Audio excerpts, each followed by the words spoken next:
இந்த தாக்ஷாயினியும் எஸ்எஸ்கேவும் சொல்ற பிளானை கேட்டு கார்த்திக் வந்து போதுனா முதல்ல இல்லை என்னால் இதை செய்ய முடியாது அப்படிங்கிற மாதிரி சொல்றாங்க. ஏன்னா நம்ம கௌதமை தீர்த்து கட்ட போற அந்த ஒரு வேலையை தான் வந்து போதுனா செய்ய சொல்றாங்க.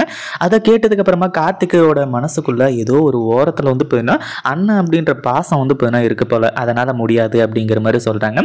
ஆனால் அஞ்சலி சும்மா விடுவாளா? இப்போ வேக வேகமாக போகிறது மட்டும் இல்லாமல் உங்களுக்கு உங்கள் அண்ணன் தான் முக்கியம்னா நீங்கள் கிளம்புங்க, நீங்கள் நல்லா இருக்கணும், நீங்கள் வந்து போதுனா உங்களுக்கு கிடைக்க வேண்டிய சொத்து எல்லாமே கிடைக்கணும், கம்பெனி உங்களுக்கு வரணும் அப்படின்னு சொல்லிட்டு நான் வந்து இவ்வளோ போராடிட்டு இருக்கேன். தாக்ஷாயினி அம்மா கிட்டையும் அதே மாதிரி எஸ்எஸ்கே அப்பா கிட்டையும் அவ்வளோ பேசிட்டு இருக்கேன். ஆனால் உங்களுக்கு அதெல்லாம் எதுவுமே தேவை கிடையாது அப்படிங்கிற மாதிரி சொல்லி விஷத்தை வந்து எடுத்து குடிக்கிறதுக்கு வந்து ட்ரை பண்ணுறா. இது தாக்ஷாயினோட பிளானு.